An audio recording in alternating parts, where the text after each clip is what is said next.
মার্কিন শুল্ক নীতি নিয়ে নীতি নির্ধারকদের সঙ্গে বৈঠকে বসছেন প্রধান উপদেষ্টা।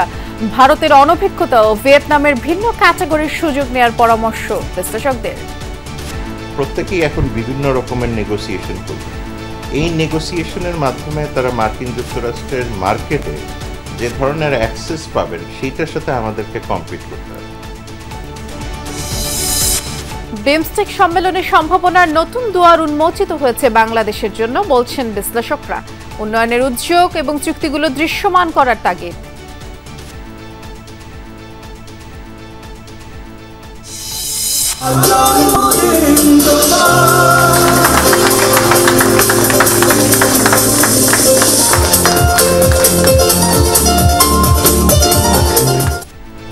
ঘরোয়া আয়োজনে রঙিন যমুনা টেলিভিশনের 11 বছরের পথ চলা, জনতার পাশে থেকে সত্য প্রকাশে অবিচল থাকার প্রত্যয়। পৃথিবীর কোনো বিপ্লবে কোনো একক মিডিয়া সঙ্গী হয়েছে কিনা কিংবা কারোর জন্য স্লোগান দিয়েছে কিনা আমার এটলিস্ট জানা নাই, আমি শুনিনি। এগুলোকেই আমরা মনে করি আমাদের জীবনের সেরা অর্জনগুলোর একটি। আমরা আসলেই এই ভালোবাসাগুলো পেয়ে ভীষণ আপ্লুত।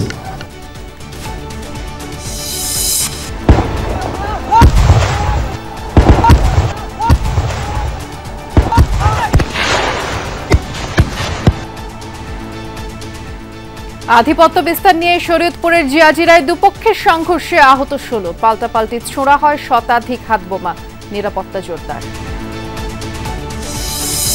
লম্বা ছুটি শেষে রাজধানীতে ফিরছে মানুষ। ঈদ আনন্দ শেষে ট্রেনে বাসে ও কর্মজীবীদের ভিড়, নির্বিঘ্ন যাত্রায় স্বস্তি সবার মাঝে। এই ছুটিটার জন্য সারা বছর বসে অপেক্ষা করি, খুবই ভালো কাটলো। সিন্ডিকেট ছিল, ওরা সিন্ডিকেট নেই। যেতেও খুব একটা সমস্যা হয়নি, আসতেও সমস্যা হয়নি। আসছি প্রায় 3 ঘন্টার মধ্যে চলে আসছি।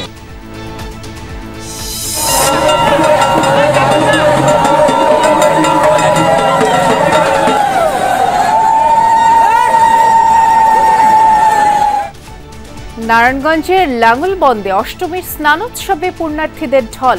ব্রহ্মপুত্র পাড়ে পূজা অর্চনা, সাম্প্রদায়িক সম্প্রীতির উদাহরণ বললেন উপদেষ্টা। বাংলাদেশের মতো এত সম্প্রদায় সম্প্রীতি কোথাও নাই। আমাদের দেখেন এখানে আমাদের হিন্দু, মুসলমান, বৌদ্ধ, খ্রিস্টান সব ভাই বোনেরা কিন্তু একসাথে আসছে, সবাই কিন্তু কাজ করে।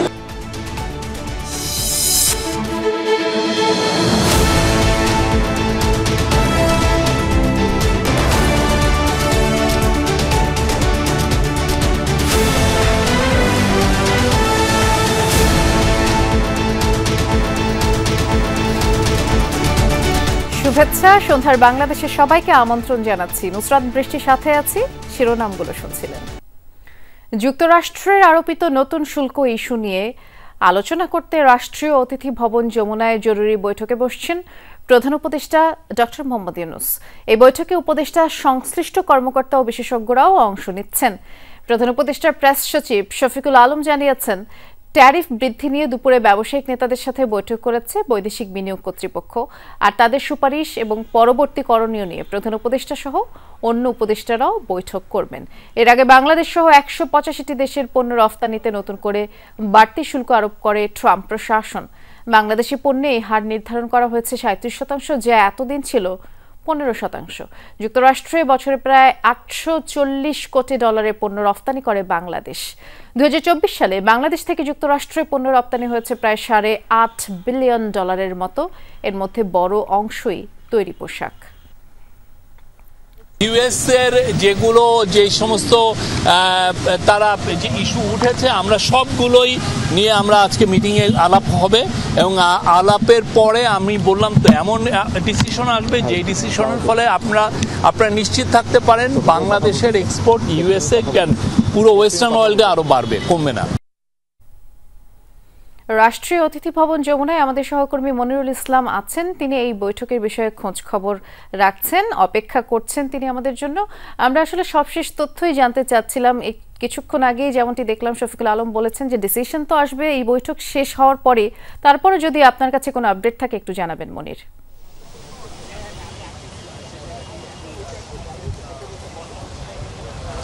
জি ধন্যবাদ। আসলে একটা বিষয়, এটা বাংলাদেশের বাণিজ্য সেক্টরে বা ব্যবসায়িক সেক্টরে এটা একটা বড় বিষয়, এবং বিশেষ করে বাংলাদেশের যে সবচেয়ে বড় যেটা হয়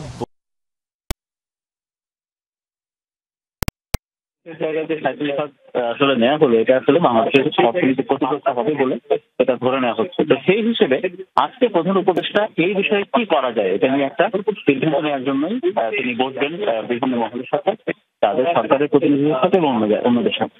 এক্ষেত্রে এই যে বৈঠকটি 7:30 সময় শুরু হবে, তার আগে বাংলাদেশের বৈদেশিক বিনিয়োগ কর্তৃপক্ষ যেটা আছে বিডা, সেই বিডার যিনি চেয়ারম্যান আছে আশিক চৌধুরী এবং বাংলাদেশের অর্থনীতিবিদ ডক্টর জাহিদ সাত্তার, তারা বাংলাদেশের ব্যবসায়িক নেতাদের সাথে আজকে দুপুরবেলা বসেছিলেন। প্রায় 3.5 ঘন্টার বৈঠক দুপুরবেলা হয়েছে। তো সেই অনানুষ্ঠানিক বৈঠকে বা আনুষ্ঠানিক প্রায় 3.5 ঘন্টার বৈঠক দুপুরবেলা হয়েছে। তো সেই অনানুষ্ঠানিক বৈঠকে বা আনুষ্ঠানিক সেই বৈঠকে বাংলাদেশের ব্যবসায়িক, বিশেষ করে তৈরি পোশাক খাতে রপ্তানি যারা করে, তারা বিডা কর্তৃপক্ষ বা সরকারের প্রতিনিধির কাছে, অর্থনীতিবিদের কাছে তারা বলেছে যে এই ইস্যুতে বা এখন এই অবস্থায় আসলে কি করা যায়। তো সেসব সুপারিশ, সেসব কথাবার্তা বা সেসব মেসেজ নিয়ে, ব্যবসায়িকদের পক্ষ থেকে সেসব মেসেজ নিয়ে ইতিমধ্যে আশিক চৌধুরী এবং সেই অর্থনীতিবিদ ডক্টর জাহিদ সাত্তার তারা এখানে আসছেন। ইতিমধ্যে বাণিজ্য উপদেষ্টা এসেছেন, অন্যান্য কয়েকজন উপদেষ্টাকে আমরা দেখেছি তারা সংশ্লিষ্ট এখানে আসবেন এবং কয়েকজন অর্থনীতিবিদ তারা আসবেন। তো তাদের বৈঠকে একটা বৈঠক হবে যে শফিকুল আলম তিনি আমাদের সাথে কথা বলেছেন। তিনি বলেছেন এই অবস্থাতে যুক্তরাষ্ট্রে বা বাংলাদেশে যুক্তরাষ্ট্রের বিনিয়োগ আরো বাড়বে এবং বাংলাদেশের যুক্তরাষ্ট্রে বাংলাদেশের পক্ষ থেকে রপ্তানি। হ্যাঁ, নিশ্চয়ই তাই। এবং এই বৈঠকটি শেষ হবার পরে আপনার মাধ্যমে আরো বিস্তারিত জানাতে পারবো। অনেক ধন্যবাদ জানাচ্ছি সহকর্মী মনিরকে। যুক্তরাষ্ট্রের বাড়তি শুল্ক আরোপের সিদ্ধান্তে প্রাথমিকভাবে ক্ষতিতে পড়বে না বাংলাদেশ। এই অবসরে স্বল্প, মধ্যম ও দীর্ঘমেয়াদী পরিকল্পনার মাধ্যমে চাপ তৈরি করতে পারলে নীতি পরিবর্তন করতে পারে যুক্তরাষ্ট্র। আর তাই হতাশ না হয়ে সরকারকে কার্যকরী ভূমিকা রাখার পরামর্শ আন্তর্জাতিক বিশ্লেষকদের। পোশাক রপ্তানি খাতে ভারতের অনভিজ্ঞতা এবং ভিয়েতনামের রপ্তানির ক্যাটাগরি পৃথক, তাই দেশ দুটির পক্ষে শিগগিরই বাংলাদেশের বাজার দখল করা সম্ভব নয় বলেই মনে করছেন সংশ্লিষ্টরা। ক্ষমতায় আসার পর থেকেই বিভিন্ন সিদ্ধান্তের মাধ্যমে বিশ্বকে চমকে দিচ্ছেন যুক্তরাষ্ট্রের প্রেসিডেন্ট ডোনাল্ড ট্রাম্প। এবার সেই সিদ্ধান্ত আসলো বাংলাদেশের বিপরীতে। পণ্য রপ্তানির ক্ষেত্রে যুক্তরাষ্ট্রে এতদিন 15% কর দিতে হলেও এখন দিতে হবে 37%। এমন সিদ্ধান্তে ভরকে যাবার কোনো কারণ নেই বলে মনে করছেন আন্তর্জাতিক সম্পর্ক বিশ্লেষকেরা। যুক্তরাষ্ট্রের কর নীতিতে সিদ্ধান্ত হলেও তা পরিবর্তনের সুযোগ থাকে বলে মত তাদের। আমরা যেহেতু এখনো পর্যন্ত মিড টিয়ার, লো টিয়ার প্রোডাক্টসগুলি পাঠাই, সেইখানে হয়তো বড় রকমের কোনো ধাক্কা এই মুহূর্তে আসবে না, কিন্তু মুশকিলটা হবে লং টার্ম। কারণ এটার কারণে যে অন্যান্য দেশগুলির মধ্যে যে ট্যারিফ যুদ্ধ যেটা শুরু হয়েছে এবং প্রত্যেকেই এখন বিভিন্ন রকমের নেগোসিয়েশন করবেন, এই নেগোসিয়েশনের মাধ্যমে তারা মার্কিন যুক্তরাষ্ট্রের মার্কেটে যে ধরনের অ্যাক্সেস পাবেন সেইটার সাথে আমাদেরকে কম্পিট করতে হবে। যুক্তরাষ্ট্র থেকে আমদানিকৃত তুলার মাধ্যমে তৈরিকৃত পোশাক রপ্তানির ক্ষেত্রে যুক্তরাষ্ট্রেই কর ছাড়ের সম্ভাবনা রয়েছে বলে মনে করছেন বিকেএমইএ সভাপতি। এক্ষেত্রে জোরালো লবিং চালানোর পরামর্শ তার। ট্রাম্প কিন্তু এই ধরনের একটা ইঙ্গিতও দিয়েছে যে তাদের দেশের র মেটেরিয়ালস দ্বারা তৈরি পণ্য যদি আমরা রপ্তানি করি, সেটাও একটা নেগোসিয়েশন করে আমরা একটা কিছু পেতে পারি। তো সেই জায়গাটা আমার মনে হয় এখন একটা, আমরা অনেক দিন যাবতই বলে আসছি, কিন্তু এখন একটা এটার জন্য একটা সুযোগ কিন্তু তৈরি হয়েছে। একটা বাইলেটারাল আমরা প্রেফারেন্সিয়াল ট্রেড এগ্রিমেন্ট আমরা করতে পারি যে তোমার র মেটেরিয়ালস দ্বারা তৈরি পণ্য আমি রপ্তানি করবো, এটা আমাকে ডিউটি ফ্রি অ্যাক্সেস দিবা। কূটনৈতিক তৎপরতা তো প্রতিদ্বন্দ্বী ভারত ও ভিয়েতনামও চালাচ্ছে।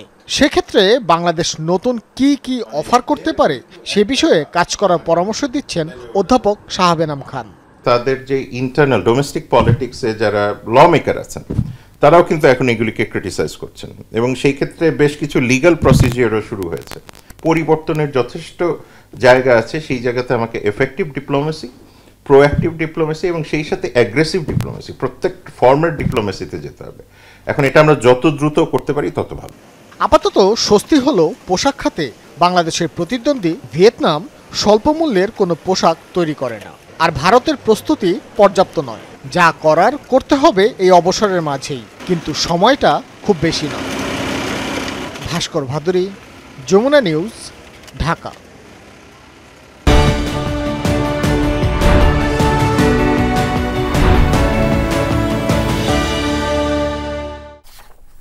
এবারে জানাবো বিমস্টেক সম্মেলনের খবর। ষষ্ঠ বিমস্টেক শীর্ষ সম্মেলনে সমঝোতা স্মারক এবং সাইডলাইন বৈঠক সব মিলিয়েই বাংলাদেশের প্রাপ্তি কতটুকু? এবারের সম্মেলনে যেমন নানান জল্পনা কল্পনার অবসান ঘটেছে, তেমনি উন্মোচিত হয়েছে সম্ভাবনার নতুন দুয়ার। বিশ্লেষকরা বলছেন দায়সারা বৈঠক না করে দৃশ্যমান হতে হবে চুক্তি সমঝোতা। সদস্য রাষ্ট্রগুলোর উন্নয়নেও নিতে হবে অভ্যন্তরীণ উদ্যোগ। বাংলাদেশের জন্য নানা জল্পনা কল্পনার অবসান ঘটালো ষষ্ঠ বিমস্টেক শীর্ষ সম্মেলন, উন্মোচন করল সম্ভাবনার নতুন দুয়ার।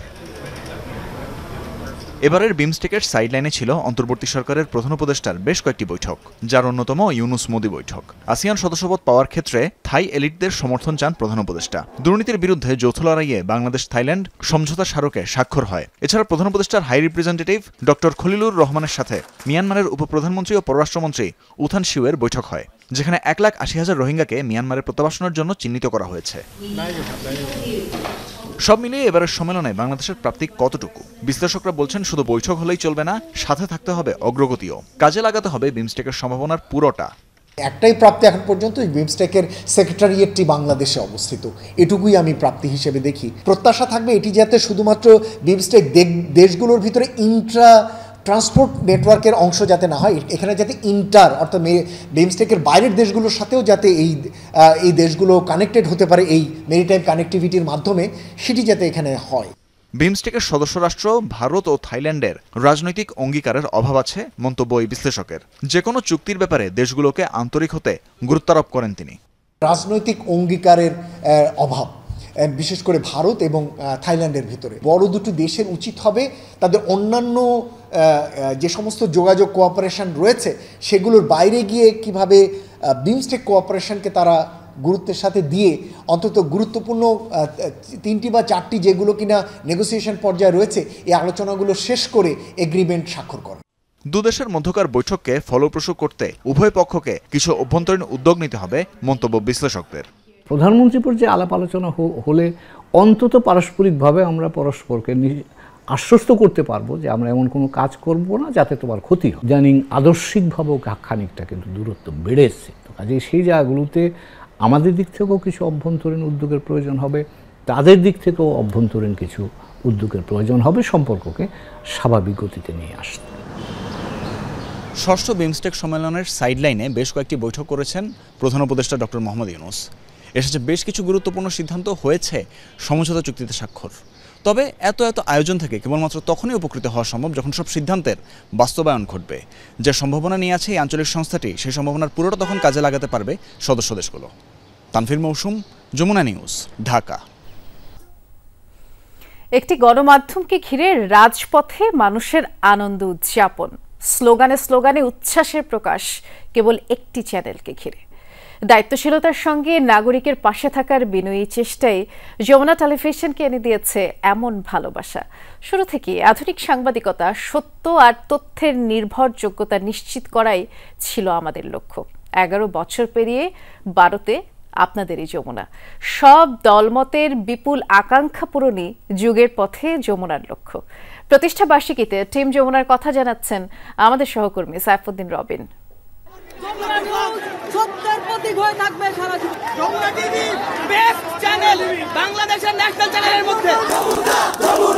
জনতার কি দারুণ আস্থা ও বিশ্বাস বেসরকারি একটি চ্যানেলের উপর। একমাত্র যমুনা টিভি ছাড়া কোন রকম কোনো চ্যানেল ছাড়া নেই, একমাত্র এই চ্যানেলটা ছাড়া। গুলি খাইছে। রাজপথের উত্তপ্ত সংগ্রাম মুখর বিদ্রোহ দিন শেষে স্লোগানে স্লোগানে ভালোবাসার বহিঃপ্রকাশ।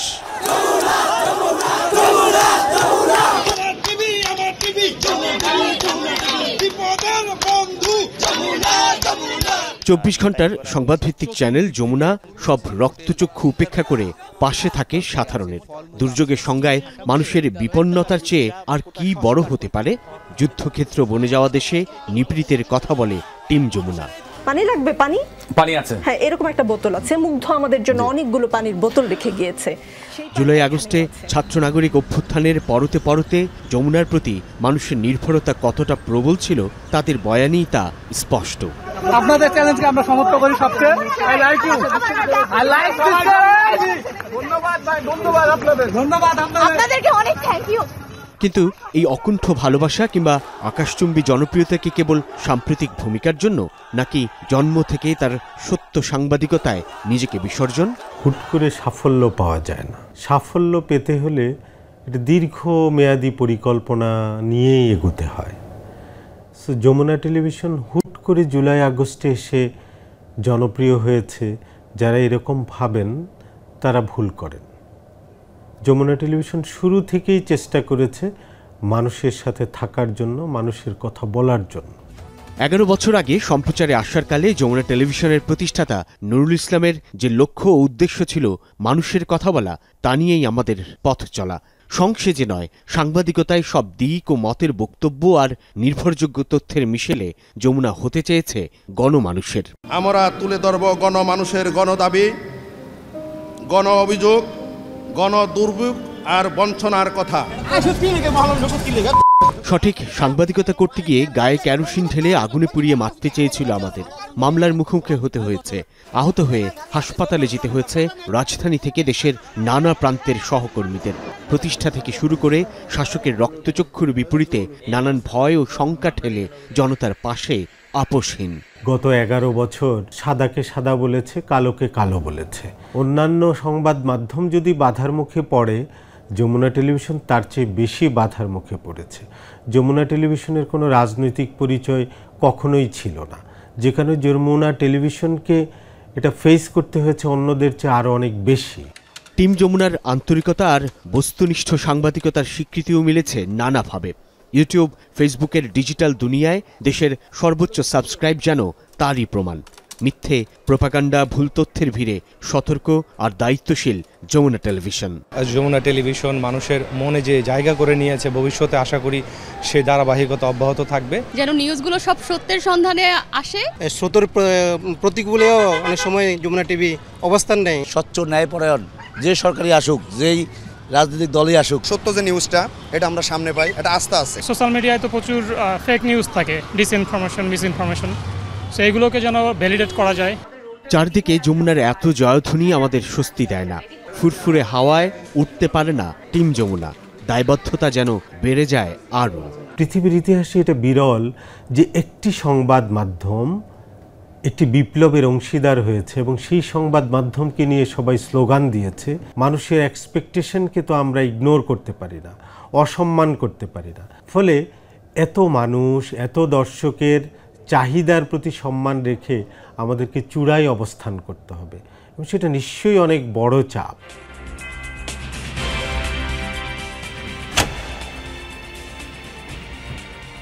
যমুনা টেলিভিশন কেবল পর্দার একটি টেলিভিশন হতে চায় না, হতে চায় না ড্রয়িং রুমে থাকা সেই বোকা বাক্স, বরং কেন্দ্র থেকে প্রান্তের সব সংকট আর সম্ভাবনার কথা তুলে ধরার পাশাপাশি নাগরিককে তার সুনাগরিক হয়ে ওঠার জন্য, অধিকার সচেতন করে তোলার জন্য সাংবাদিকতার সবটুকু করতে প্রস্তুত টিম যমুনা। 11 বছর পেরিয়ে 12তে পা দেবার কালে এই আমাদের প্রতিশ্রুতি। সাইফুদ্দিন রবিন, যমুনা নিউজ, ঢাকা। সিনেমার দৃশ্যকে যেন হার মানালো শরীয়তপুরের সংঘাত। আওয়ামী লীগের দুপক্ষের সংঘর্ষে শতাধিক হাতবোমা বিস্ফোরণের ঘটনা ঘটেছে। এতে অন্তত 16 জন আহত হয়েছেন। পুলিশ বলছে আধিপত্য নিয়ে সংঘাতে জড়ায় দুপক্ষ, এলাকায় নিরাপত্তা ব্যবস্থা জোরদার আছে। বালতিতে বালতিতে হাত বোমা, প্রতিপক্ষকে লক্ষ্য করে ছোড়া হচ্ছে একের পর এক। প্রচণ্ড শব্দে ঘটছে বিস্ফোরণ। সিনেমার কোনো অ্যাকশনের দৃশ্য নয় এটি। শরীয়তপুরের জাজিরায় আওয়ামী লীগের দুপক্ষ এভাবেই জড়িয়েছে তুমুল সংঘর্ষে। বিলাসপুর ইউপি চেয়ারম্যান ও উপজেলা আওয়ামী লীগের সদস্য কুদ্দুস ব্যাপারীর সাথে আধিপত্যে লড়াই চলছিল স্বেচ্ছাসেবক লীগ নেতা জলিল মাতবরের। শুক্রবার পাল্টাপাল্টি হামলা ভাঙচুরের অভিযোগ ওঠে। এরই জেরে শনিবার সকালে ঘটনার সূত্রপাত। জলিল মাতবরের লোকেরা কুদ্দুস ব্যাপারীর লোকে মারছে। আগে নাম হয়েছে হ্যাগো এই যে রফিক দেওয়ান, হ্যাগো দুইজনটা মারছে। তারপর যারা মারছিল তাদের বাপের আবার এই কুদ্দুস ব্যাপারীর লোকেরা ধরছে, বুঝছেন। আসতে দেয় না, কোনো লোকজন দাওয়াত খাইতে দেয় না, আমাদের লোকজন অনুষ্ঠানে অ্যাটেন্ড করতে দেয় না, ওখানেই বম ঠম মারা শুরু করে দিছে। প্রত্যক্ষদর্শীরা জানান, প্রথমে আহসানুল্লাহ মুন্সিকান্দি এলাকায় সংঘর্ষ হয়।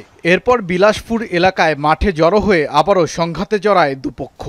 সেখানেই ঘটে শতাধিক হাতবোমার বিস্ফোরণ। এক পক্ষ অন্য পক্ষকে আর কি পাল্টা দেওয়া করে একবারে পাতালেকান্দি নদীর পার পদ্মা নদীর কাছে নিয়ে গেছে আর কি। সকালে গিয়েছি আমি চলে ধান খেতে যাইমু, অনেক গিয়েছি বম ফুটছে এক দর্শন। সংঘর্ষের পর এলাকায় ছড়িয়ে পড়ে উত্তেজনা।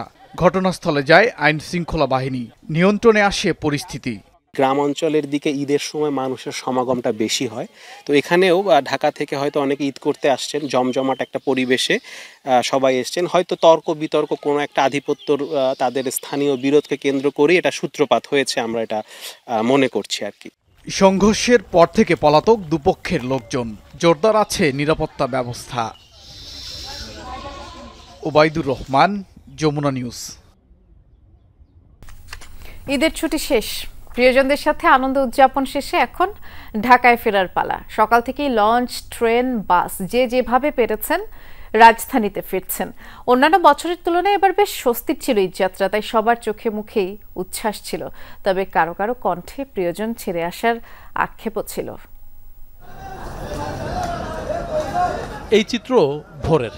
রাজধানীর সদরঘাট লঞ্চ টার্মিনালে ভিড়তে শুরু করে বরিশাল অঞ্চল সহ বিভিন্ন রুটের লঞ্চ। প্রতিটি লঞ্চে ছিল যাত্রী বোঝাই। যাত্রীরা জানান লম্বা ছুটি থাকায় এবার ঈদযাত্রা ছিল নির্বিঘ্ন, ভাড়া নিয়েও ছিল না অভিযোগ। খুব অল্প সময়ে বিভিন্ন জেলা থেকে ঢাকায় আসতে পেরে আনন্দ প্রকাশ করেন অনেকে। ভ্রমণগুলো খুব আরামদায়ক হয়েছে, মাশাআল্লাহ অনেক সুন্দর কাটে আসছিলাম। দেখে মনে করেন 500-700 করে ভাড়া নিতে, সিন্ডিকেট ছিল, এবার সিন্ডিকেট নেই। কিন্তু বিপত্তি বাধে সদরঘাট টার্মিনাল থেকে রাজধানীতে ঢুকতে।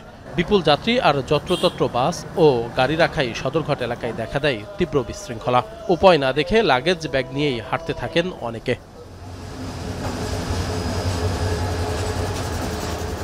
সকাল থেকেই কমলাপুর রেল স্টেশনেও ঢাকায় ফেরা মানুষের উপচে পড়া ভিড়। যাত্রী বোঝাই প্রায় সবগুলো ট্রেনই সঠিক সময়ে পৌঁছায় গন্তব্যস্থলে। এতে স্বস্তির কথা জানান বেশিরভাগ যাত্রী।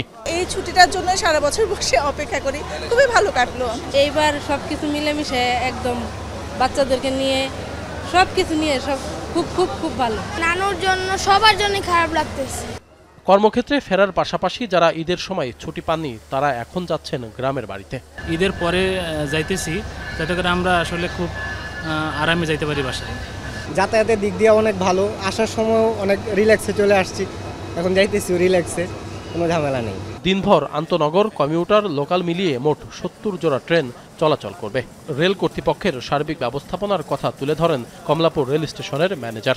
আমাদের এবার ঈদ যাত্রা অনেক সুন্দরভাবে সম্পন্ন হয়েছে এবং এখনো মানুষজন খুব একেবারে নিরাপদ এবং স্বাচ্ছন্দ্যে ভ্রমণ করতে পেরেছে এবং মানুষজন খুবই সন্তুষ্ট। লঞ্চ, ট্রেনের পাশাপাশি বাসেও ঢাকায় ফিরছে মানুষ। ভোর থেকেই ঢাকার বিভিন্ন টার্মিনালে যাত্রী নিয়ে ফিরতে থাকে দূরপাল্লার বাসগুলো। যাত্রীরা বলেন এবার ঈদে বাড়ি যাওয়া ও ফেরার পথে কোনো ভোগান্তি হয়নি। মহাসড়কের বিভিন্ন পয়েন্টে সেনা টহলের কারণে যানজটও হয়নি। যেতেও খুব একটা সমস্যা হয়নি, আসতেও সমস্যা হয়নি। আসছি প্রায় 3 ঘন্টার মধ্যে চলে আসছি, কোনো জামে পড়ে নেই। আসছি মোটামুটি ভালোভাবে আসছি। রাস্তাতে কোনো যানজট নেই, মোটামুটি যানজট নেই, তবে যাত্রীর একটা চাপ ছিল। এবার অনেক ছুটি পাইছি, ছুটি পাই এটা অনেক উদযাপন করছি আর দিন শেষে কর্মস্থানে ফিরে এসেছি। যাত্রাপথের স্বস্তির পাশাপাশি প্রিয়জনকে ছেড়ে আসার আক্ষেপও ছিল কারো কারো কণ্ঠে। আশিক মাহমুদ, যমুনা নিউজ, ঢাকা। যমুনা টেলিভিশনের বর্ষপূর্তি উপলক্ষে বিভিন্ন জেলায় অনাড়ম্বরে প্রতিষ্ঠাবার্ষিকী পালিত হচ্ছে। যমুনা টেলিভিশনের চট্টগ্রাম সেন্টার দুপুর থেকেই জমজমাট। শুভেচ্ছা জানাতে আসেন বিভিন্ন রাজনৈতিক দলের নেতাকর্মী, ব্যবসায়ী, সুশীল সমাজের প্রতিনিধিরা। অগ্রযাত্রা কামনা করে সর্বস্তরের মানুষ। আন্দোলনের সময় আছেই, প্লাস এর আগেও গত 11টি বছর আপনারা যেভাবে এই স্বৈরাচারী সরকারের বিরুদ্ধে সত্য কথা বলেছেন, সেজন্য অবশ্যই আপনারা মানুষের হৃদয়ে স্থান করে নিয়েছেন, জনগণের সামনে তুলে ধরেছেন। এই জন্য 18 কোটি মানুষ, বিশেষ করে আমাদের চট্টগ্রামে আমরা প্রায় 2.5 কোটি মানুষ আছি, জেলা এবং মহানগর মিলে 2.5 কোটি মানুষ। আপনাদের কাছে আমরা কৃতজ্ঞ। ফ্যাসিস্ট সরকারের পক্ষে না থেকে জনগণের পক্ষে ছিল, এই জন্য আমি মনে করি যে যমুনা টিভি একটা বিশেষ পুরস্কারের দাবি রাখে। সিরাজগঞ্জে উৎসবমুখর পরিবেশে যমুনা টেলিভিশনের প্রতিষ্ঠাবার্ষিকী পালিত হয়েছে। সকালে শহরের মুক্তির সোপানে কেক কেটে উৎসব শুরু হয়। অতিথিরা বলেন, দর্শকদের প্রত্যাশা পূরণে শতভাগ সফল হয়েছে চ্যানেলটি। আর বর্তমানের মতো ভবিষ্যতেও গণমানুষের কণ্ঠস্বর হিসেবে সত্যের পথে থাকতে যমুনা টেলিভিশনের প্রতি আহ্বান জানান তারা। দেশের কয়েক জেলায় চলছে হিন্দু ধর্মাবলম্বীদের অষ্টমী স্নান উৎসব। এর মধ্যে সবচেয়ে বড় জমায়েত নারায়ণগঞ্জের লাঙ্গলবন্দে। আদি ব্রহ্মপুত্রের তীরে ঢল নেমেছে লাখো পুণ্যার্থীর। তীর্থস্থানে সবাই এসেছেন নদীর জলে নিজেদের জাগতিক সকল পাপ মোচনের আশায়। স্বরাষ্ট্র উপদেষ্টা তীর্থস্থান পরিদর্শন করেছেন। লাঙ্গলবন্দে ব্রহ্মপুত্র নদের তীরে লাখো পুণ্যার্থীর ঢল। পাপ মোচনের আশায় সবাই অংশ নিয়েছেন পুণ্য স্নানে। শত বছরের ঐতিহ্য মেনে চৈত্র মাসের শুক্লাষ্টমী তিথিতে আয়োজন করা হয়েছে স্নানের। শুক্রবার রাত থেকে শুরু হয় লগ্ন। এরপর থেকেই ব্রহ্মপুত্রের 20টি ঘাটে চলছে সনাতন ধর্মাবলম্বীদের স্নান ও পূজা। ভারত, নেপাল, শ্রীলঙ্কা ও ভুটান থেকে অনেকে এসেছেন এই তীর্থে যোগ দিতে। আমাদের পূর্বপুরুষরা বলছে স্নান করলে তাদের পাপ মোচন হয়, তার জন্য আমরা সবাই এখানে আসছি। মা বাবার নামে একটা বুঝিয়ে দিতে আইছি, মা বাবার শান্তি, আত্মা শান্তি পাও। আমরা যে পাপ করছি এটা যাতে পুণ্যের জন্য আমরা আসি, যে আমাদের ক্ষমা করুক ভগবান। দাউদকান্দিতে আসছি সৌন্দর্যভাবে। এবার পুণ্য তীর্থস্থান অষ্টমী স্থান হয়েছে। স্নান এলাকা পরিদর্শনে গিয়ে স্বরাষ্ট্র উপদেষ্টা বলেন, সাম্প্রদায়িক সম্প্রীতির অনন্য নজির এই দেশ। বিগত বছরের তুলনায় তাই এবার পুণ্যার্থীর সংখ্যা বেশি। বাংলাদেশের মতো এত সম্প্রদায় সম্প্রীতি কোথাও নাই। এখানকার যত সম্প্রদায় সম্প্রীতি আছে, আপনি অন্যান্য আশেপাশে দেখেন কিভাবে কি ঘটে। আমাদের দেখেন এখানে আমাদের হিন্দু, মুসলমান, বৌদ্ধ, খ্রিস্টান সব ভাই বোনেরা কিন্তু একসাথে আসছে, সবাই কিন্তু কাজ করে। অপ্রীতিকর পরিস্থিতি এড়াতে তীর্থস্থানের 3 কিলোমিটার আনা হয়েছে নজরদারির আওতায়। নিরাপত্তা জোরদারে ১৫০০ পুলিশ সদস্যের পাশাপাশি দায়িত্ব পালন করছে প্রায় ৫০০ আনসার সদস্য। আমরা পুরো এলাকাটাকে একটি নিরাপত্তার চাদর দিয়ে ঢেকে দিয়েছি। আমরা আশা করছি এখানে কোনো ধরনের অপ্রীতিকর ঘটনা ঘটবে না এবং এই পুণ্যস্থান উৎসবের মধ্য দিয়েই শেষ হবে আশা করছি।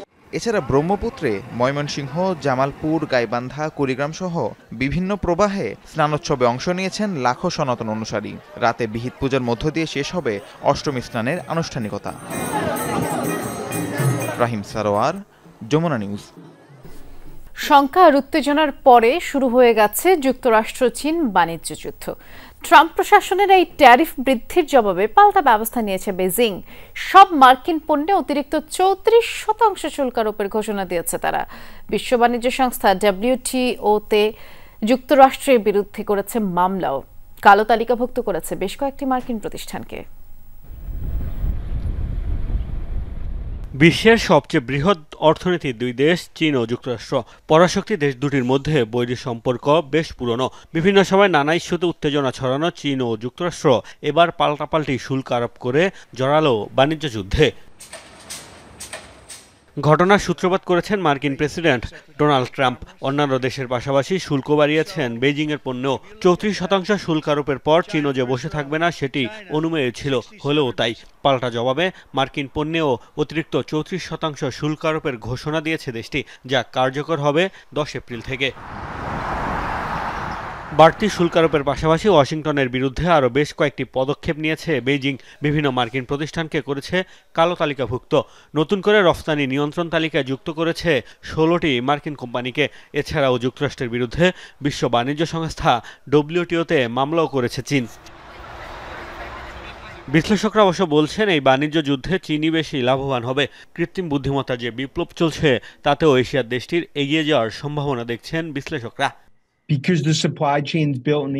বাণিজ্য যুদ্ধ শুরু হয়ে গেছে। হাস্যকর হলেও সত্যি, ট্রাম্পের সিদ্ধান্তের কারণে চীনই লাভবান হবে। প্রযুক্তিতে চীন এগিয়ে যাচ্ছে, উল্টো মার্কিন প্রযুক্তি এখন পিছিয়ে পড়ছে।